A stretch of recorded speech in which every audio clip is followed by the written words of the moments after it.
In the course of this whole journey, you're gonna tap into an emotional vein, an emotional sore spot. For some people, it's anger. For other people's, it's sadness. For others, it's shame. For others, it's guilt. Usually people have a initial thread, an emotional thread that is just out, that they are repelled from, but they instantly recognize it.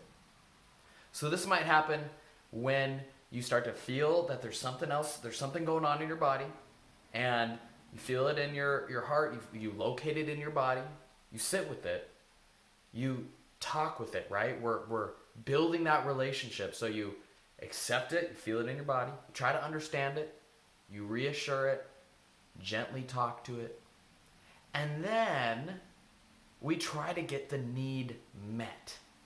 And this thing is scary. Like, it's scary.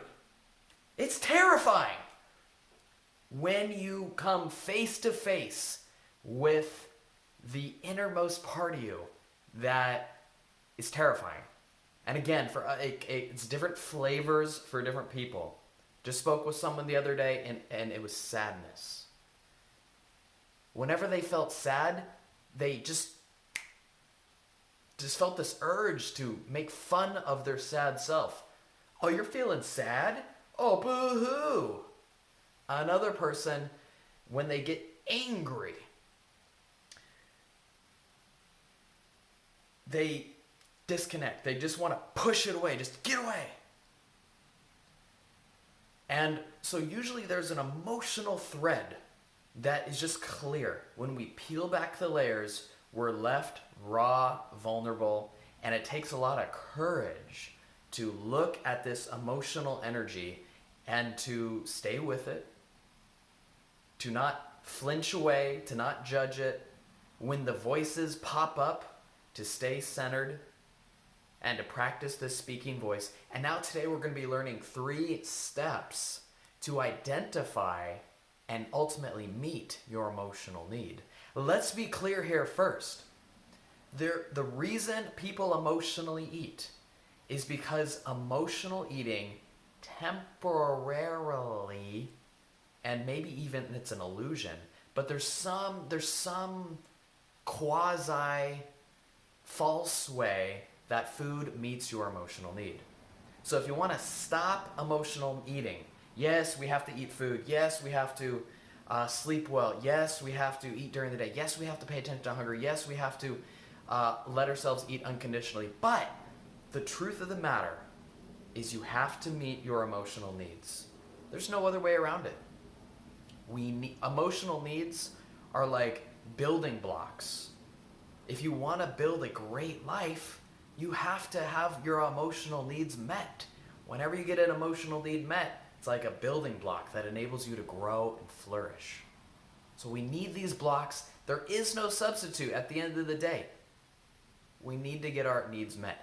And before we go into these 3 steps, I just want to say real quick, sometimes there's a lot of resistance or this feeling like it's unfair.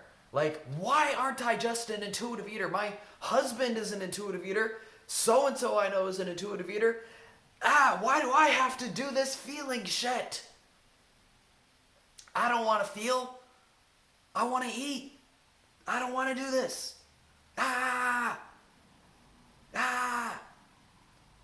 That right there, that's touching. That is making contact with that powerful energy. And the way through it is by realizing this angry voice. It's angry because a need has not been met. This voice has had an unmet need for so long. All it is rage. All it is sadness. It can hardly believe that there's a different reality out there. But by going through these 3 steps, which we're going to cover in just a second, you can meet your needs. This voice can become quieter. the voice of compassion, this inner nurturing voice, groundedness, that can grow in place. Yes, it is unfair, but you are not helpless.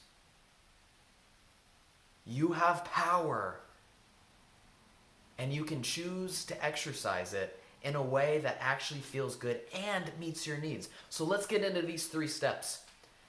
Step 1, ask yourself, in this situation, what isn't there enough of? Step 2, in this situation, what does the youngest part of me, my feeling self, need? Step 3, in this situation, what does the adult part of me need?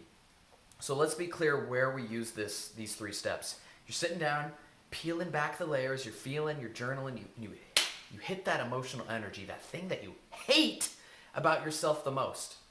God damn, I hate that. God, why? It just makes you want to go eat right away. Right there. What, you got to ask yourself, what isn't there enough of? What are you missing? There's some emotional need that is not being met. You're not getting enough of something. And it can be very challenging to recognize your emotional needs. So, down below there's a table where, or a link where you can see a table of your emotional needs. There's a lot.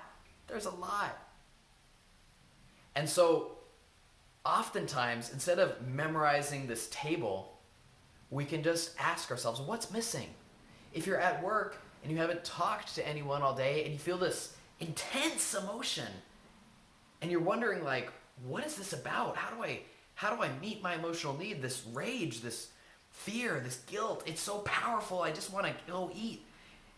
As you stay in that storm and you stay calm, you have a little bit of judgment and consciousness where you can start to say, oh, I've got to do self-care right now. There's something missing. What's missing? If you've been working all day, maybe it's rest. It could be multiple needs. Maybe you've been bullied around at work and you've been lonely at work and maybe people have teased you, so you need respect and companionship. What's missing? So this can help. And the next 2 steps, step 2, what does the youngest part of me need? This is where you give yourself emotional permission to dream. You got to be honest. You cannot judge yourself. And if you do judge yourself, you got to realize that it's okay to feel that way. So for example, you ask yourself, what do I really need right here? Like if I was a 5-year-old kid feeling this way, what would that 5-year-old kid need? Or another one of my favorite exercises, if a person I cared for really was feeling this way, what do they need? You imagine a 5-year-old, what's that 5-year-old want? Or a 3-year-old or a 2-year-old, what's that kid want? And if you're honest with yourself, you might say, wow, I really secretly want admiration. I really want validation. I really want people to love me. I want someone to just look at me in the eyes and just give me their undivided attention. I just want someone to hold me. I just want someone to hug me. And when you get honest like that, it can be a little embarrassing. It can seem socially inappropriate. It can seem like, whoa, like this is insane. Like, I'm weak right now. I'm weak. I'm very weak right now. I need someone to pat me, like child stuff. It can be embarrassing, but I'm asking you to let yourself be embarrassed. Let yourself feel a little weak. Let yourself feel silly. Because this is you. This process of feeling silly, this is you admitting to yourself and to your feeling self what you really need. And then step 3 is, what does my adult self need? Like, how do I start to get this need met in a mature, responsible way? So if you kind of feel underneath that emotion, right? That strong emotion you just want to get rid of. Yeah! Drives you nuts. You sit with it, you breathe with it, you tap with it, you journal with it. You let it feel it, right? And you accept it. You say, what do you need? And when you try to understand that emotion, you say, what isn't there enough of? What's missing? And then maybe something becomes more clear. Oh, I'm missing laughter. I'm missing patience. I'm missing something. And then you ask the step two, and to clarify further, if I was 5 years old and I felt this way, if I was 3 years old and I felt this way, what would that kid need? Or what would my daughter, what would she need? Or my son, or what would they need as a kid? What would this kid really be looking for? Unconditional love. What would that kid need? And you feel a little bit of embarrassment, like, wow.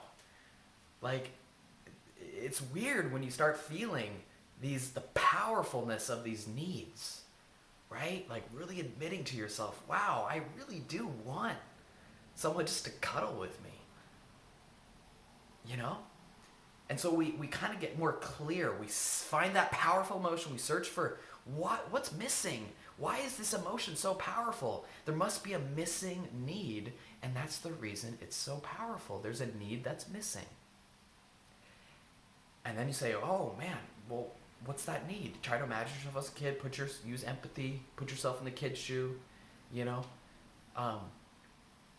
When we imagine we're kids, we're more vulnerable. We're more like unconditioned, and so we feel, oh man, I admit that I really desired like some crazy need, and that gives you a little bit of clue. You can kind of say, wow, holy shit, I freaking want someone to just kiss me. It's like a little bit embarrassing. It's a little embarrassing. It takes a lot of courage for you to admit this about yourself and to feel it. Say, wow, I really need someone to really care for me and hold me. Like really, I need it. I need it. It's okay to need things. That's been some of the toughest things I've had to learn as a guy. It's okay to need things. It's okay. And then the step three is trying to get this need met in a socially responsible way. I'm not saying to go up to your coworker and say, oh my God, I need a bear hug. Oh my God. I'm not saying to do that.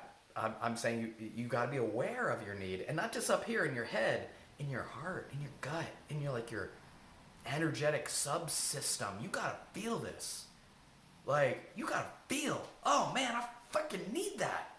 Like, I need that, and it's okay for me to need that. I am worthy of getting that. And if you don't feel worthy of getting that, you got to catch that voice. That voice that says, yeah, you don't need that. You're dumb. You don't need that. You're weak. You got to catch that voice. Remember, the more you practice the other voice, the soft voice, hey there. The more you practice that voice, the more you can accept your worthiness of these needs and receiving these needs. But if that voice of, you're dumb. Oh yeah? You need that? Like the rebel. Oh yeah, you need that, don't you? It's like you gotta catch that voice, and it's gonna come up. Don't be ashamed when it comes up. It's gonna come up. But just being able to hold this voice and kind of balance it out with the calming voice, the soothing voice, and maybe putting your hand on your heart and reassuring yourself. Remember, speak love to yourself. Hey, it's okay. You're gonna be okay.